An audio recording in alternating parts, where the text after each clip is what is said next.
nagsigaw para sa karapatan. At naniwala na kapag nasa katwiran, ipaglaban mo. Ang sexual abuse o sexual na pang-aabuso ay walang pinipiling lugar, kasarian at relasyon. Nangyayari ito sa kahit na sinong tao. Kapag sinabi nating sexual abuse, ang una agad pumapasok sa isip ng tao ay rape. Ang rape ay nangyayari hindi lamang sa babae. Nangyayari din ito sa lalaki. At nangyayari din ito sa sarili mong kadugo. Ngayon, madalas mangyari ang rape sa mga inuman.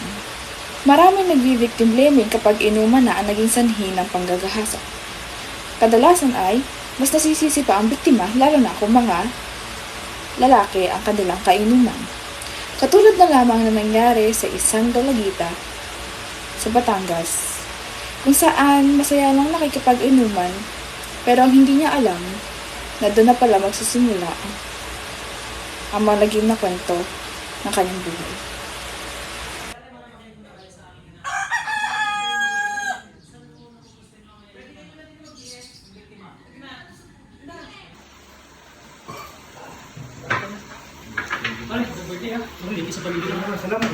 Balita ko parang may inimbitahan ka daw baka pare. Pare, ilang taon ka na pala?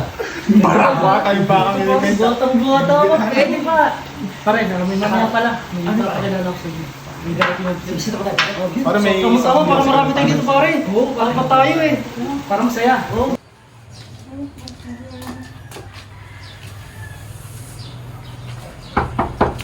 My God! Nandito na ako!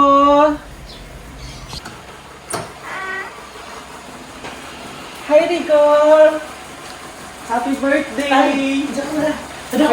Oy, pare! Ano yung bisita ko dapat? Ayan ba yun? Oo. Ginapilis ko. Ay, Rigor! May dala na pala ako sa iyong pa-birthday ko. Ay, paborito mong liam ko. Parang pangalan niya? Si Lena pare. Ay, si Kulas. Kulas nga pala. Grabe ng tulog ka. Lena, doon ka na sa tabi ni parang Kulas. Dito ka na, halika na. Dito ka. Tawago ka dito, Kulas. Hindi. Okay na ako. Sa tabi na ako ng bukas. Kasi guys, dito ano ako. Siya pare, siya. Ay, tagal mo nga. Taas. Parang tagay na ito. Ay, para sa may birthday. Happy birthday, pare! Happy birthday! Salamat pare, salamat. Happy birthday! Ang gulo ng buho. Ang init.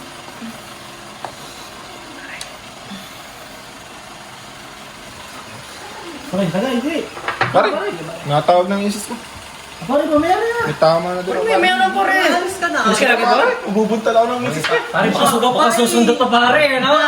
Oo! Pare, ang init ka, pare. Galingan mo, ha? Galingan mo, ha? Galingan mo na, yan. Ricar, happy birthday ulit. Salamat, pare, ha? Salamat. Ingat, pare, ingat. Ikaw, pare. Pare, ako din, uwi na ako. Ah, ano ba yung sinasabi mo? Ano ba naman yan, pare? Para no? Ano ba yan, Peter? Sa pare, nakakasalaman pa lang tayo eh. Ikaw naman. Ang aga pa eh, Peter. Bahala ka na, pare. Sige, mag-iingat ka, pare, ha? Ingat ka. Ingat kayo. Bye-bye. Pare ko na ba? Oo, pare. Rigor, paggamit naman ako ng CR mo. Oo, Lena, dire-diretso ka lang dito, tapos sa kaliwa. Ha? Sige. Kaya mo ba? Kaya ko pa na. Samahan kita. Hindi, okay lang. Okay ka lang ba? Oo, okay lang. Grado ka? Oo, okay lang. Sige.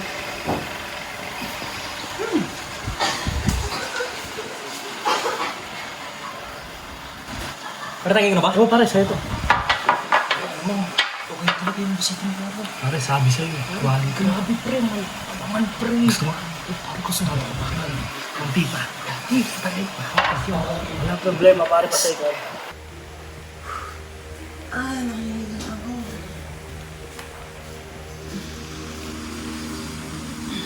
O, pare. Magulog na siya. Rigor, kulas. Kaya ba? Kaya mo ba? Mamaya na! Sandali lang! Ito ko muna! Ayoko na. Sige na! Bisa na kayo! Birthday naman eh! Parang gano'n! Siguro! Papahinga muna ako. Sige!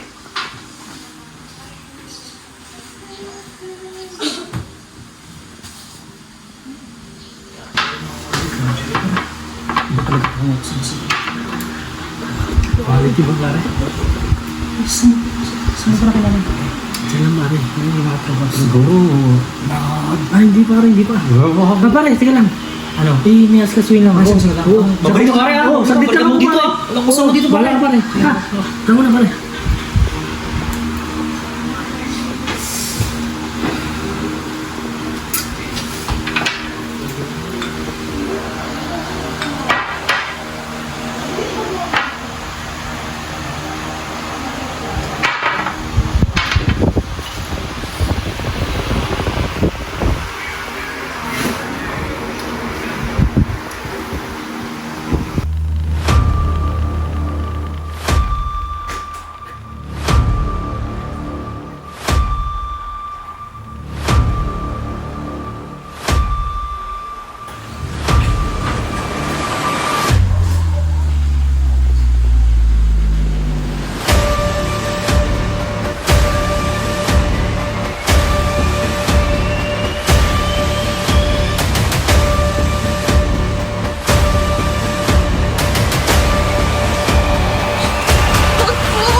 Sumbong mo lang.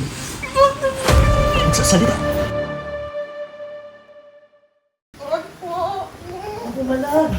Pare, teka! Anong ginagawa mo? Pare, huwag ka na maingay! Pare, tulungan ko! Bidyo mo! Pare, may pambakti tayo!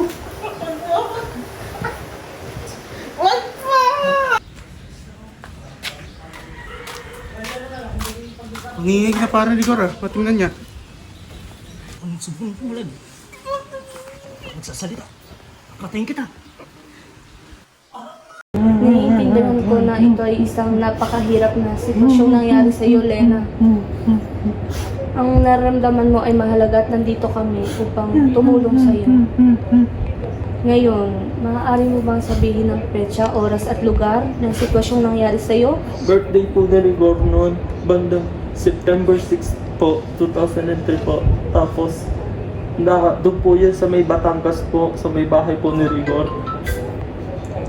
Paano mo nakilala ang suspect at anong relasyon niyo sa isa't isa? Nakilala ko po sila doon. Pumunta po ako sa birthday ni Rigor. Tapos, pinakilala niya po ako kina Santos, kina Kulas po, tsaka kay Santos po. Anong nangyari sa iyo at sino ang mga sangkot na nangyari sa iyo? Ang umano po sa akin ay si Kulas po nung araw na pong yun. Nung ako po sigsabi po ako sa kanila na di ko na po kayang uminom po dahil galing po ako si Arnold. Tapos nung natutulog po ako sa sopa nagising po ako, nakakubabag na po sa akin si Kulas. Tapos sinabi niya po sa akin na pag gumawa daw po ako ng ingay, papatayin niya daw po ako. Ibanta pa lang nangyari sa inyo. Yes po. Salamat sa pagbabahagi ng iyong karanasan sa amin, Len. Opo. Mahalagang malaman mo na hindi ka nag-iisa at nandito kami upang tumulong sa iyo. Maraming salamat, Len.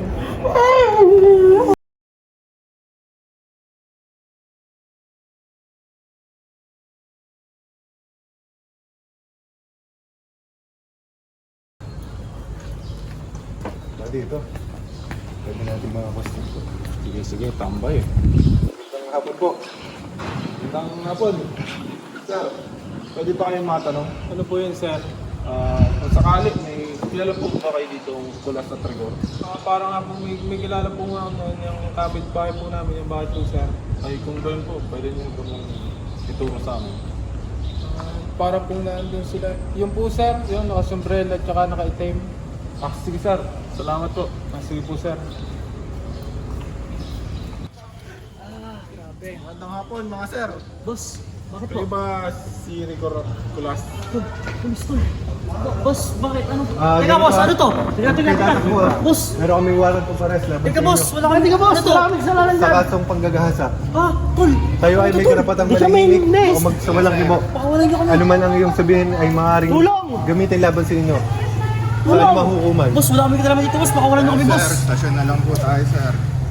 Boss, Kayo ay may karapatan din boss, kumuha ano ng to? tagapagtanggol Boss, wala ng kami inyong kasalanan pangalan. dito, boss. At Oh. kung wala kayong Sabi na, makayang ano to, ipagkakalob sa inyo ng Ano ba to, pamahalaan. tol? Di ko alam. Dali na yan. Lakad! Sir, boss.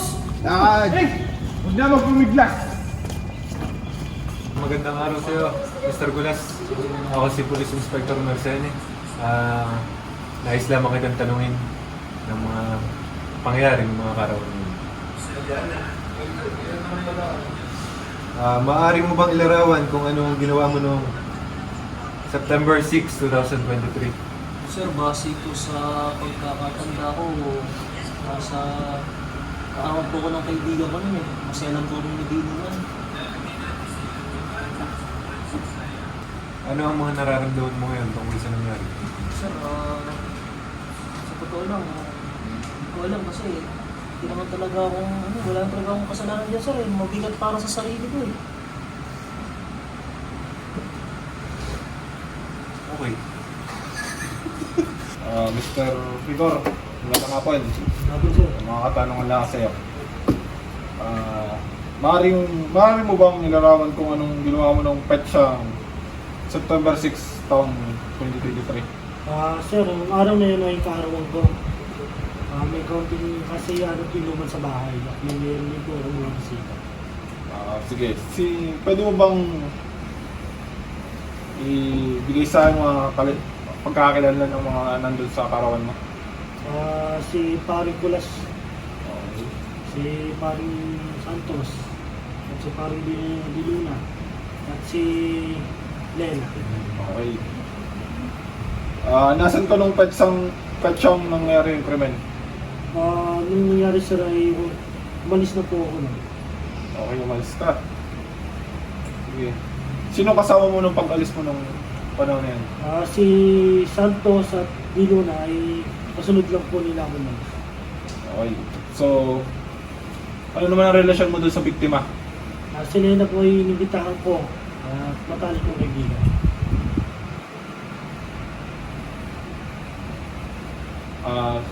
Okay sir, uling katanungan. Ano naman ang iyong nararamdaman tungkol sa nangyari? Sa tunay lang sir, ako'y nalulungkot para sa kaibigan ko si Lena. Hindi ko akalain yung magagawa ni Paring Kulas yun sa kanya dahil una pa lang yung mas, parang intensyon na siya na masama. Okay. Si Kulas, si Kulas pala. Si Kulas. Sige, salamat.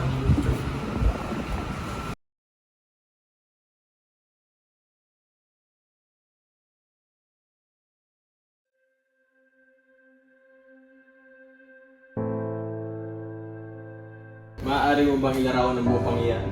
Oo, kaya kong ilarawan ng buong nangyari ng araw na yon. Galing ako CR, tapos nagsabi ako kay Kulas at kay Rigor na i-idlip mo na ako sa sala. Pero si Rigor at saka si Kulas, pinipilit pa rin nila akong painumin. Kaya natulog pa rin ako sa sala sa sobrang lasing ko noon. Pero nung nahimasmasan ako, nagising ako, nakita ko si Kulas na nakakubabag na sa aking harapan. At sinabi niya sa akin na pag gumawa ako ng ingay, papatayin niya daw ako. Sigurado ko ba na tama yung mga naaalala sa pangyayari? Oo, kahit medyo lasing pa rin ako noon, tandang-tanda ko yung mukha ni Kulas sa akin nung nire-rape niya ako oras na yun. Maaari mo ba ituro sa akin yung gumahasa sa'yo? Siya yung gumahasa sa akin. Nakita mo ba kung sino ang gumawa ng aktong yun? Opo. Nakita ko pong si Kulas ay nakapatong dun sa babae at saka si Rigor ay nagbibidyo. Nakilala mo ba kung sino ang biktima? Ayun nga.